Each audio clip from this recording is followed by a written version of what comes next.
Okay, I'm back again. Just did a video on the G Mine that's up for sale on Banjo Hangout. The 1866 internally tightened, flush-fretted Banjo, 1866. But this is another one I have for sale. This is a AC Fairbanks Imperial Electric Style 0. And I believe I said something about this before in another video, but I wanted to play it a little bit more. This is an 10 and 11/16 pot. I've got a little sponge rubber thing in there. Tone it down a little bit. It's got the electric tone ring, which became the White Lady tone ring. It's got a black painted rim, beautiful binding, new binding on the fingerboard, the original pegs. I cleaned up the peg head. I restained it, filled in a few of the stress cracks, the age cracks I call them. But the engraving is excellent.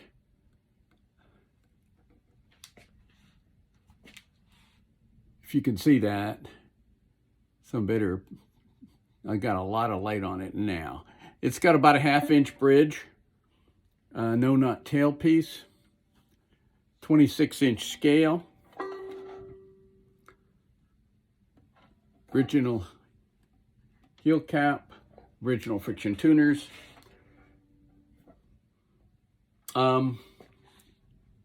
It's got the typical Vega later two-pointed shoes, round hooks on a groove tension hoop. It's got the famous AC Fairbanks plate in there. And I massaged the action down again. It's really a nice playing instrument. I've got light gauge strings on it, and I'm tuned pretty much in standard. And this is another good banjo that's good for the cluck. You know, over frets up here on the neck is good for that clucking stuff. And I think I did one video with the cluck. But I drag my fingers kind of over all the strings to kind of get that.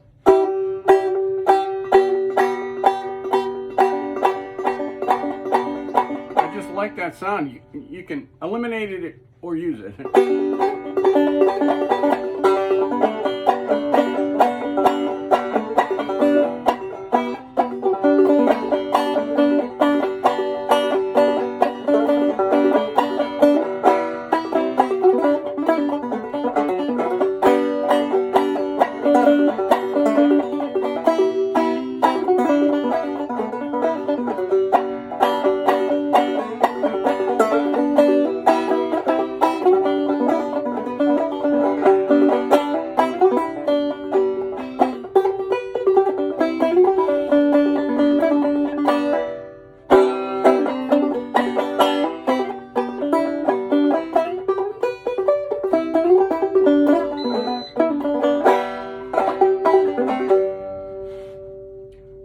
Nice sounding banjo.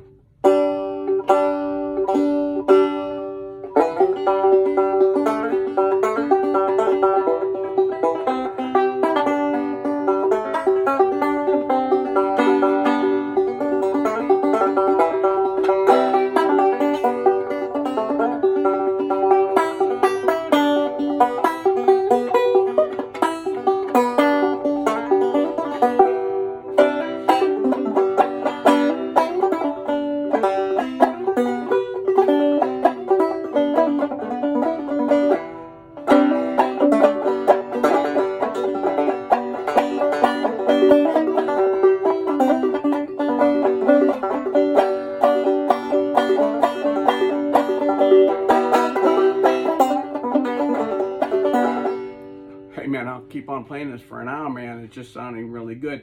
Easy to play. This can be, somebody asked me, one of my banjo students saying, hey, I like to have a resonator because most of the sound, goes to your tummy. So you can put, individual flanges on these banjos, especially the Vega. When they began wanting to put resonators on their instruments, they went to individual flanges that were positioned underneath the nuts to widen out, give them a flange, and then they used resonators, pie-shaped resonators, to fit on them with a screw that goes through the resonator and attaches onto the dowel stick. Hold on just for a second. So here's basically what they would use. And the flanges would widen out that area. So anyway, nice banjo.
Those mistakes in, ladies and gentlemen.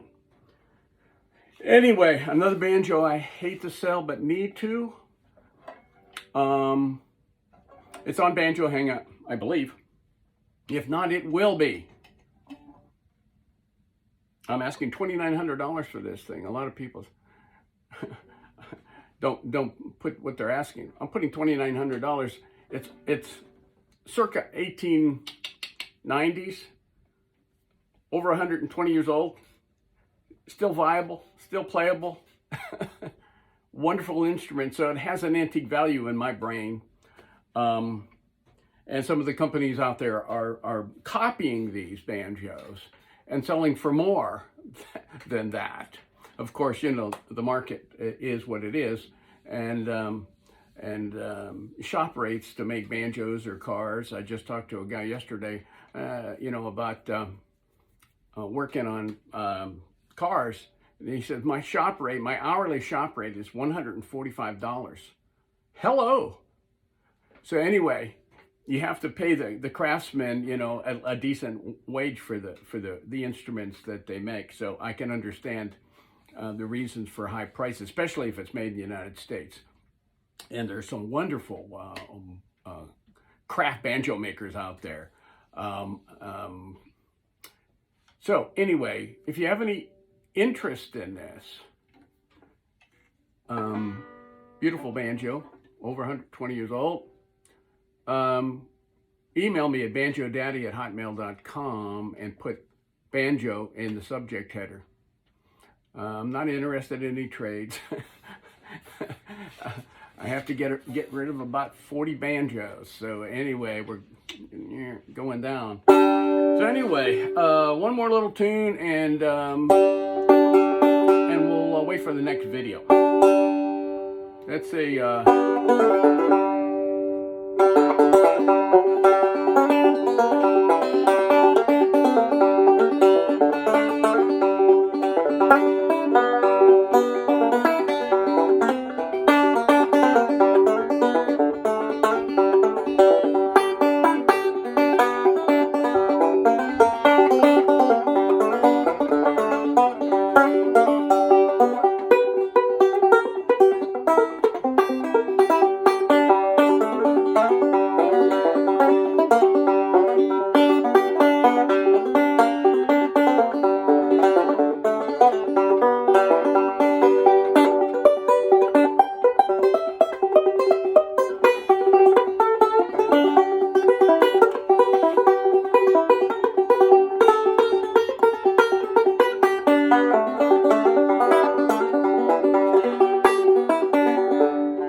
very nice sounding banjo. We'll hate to see it go, but I need the dough. All right, see you on the flip side. BanjoDaddy@hotmail.com.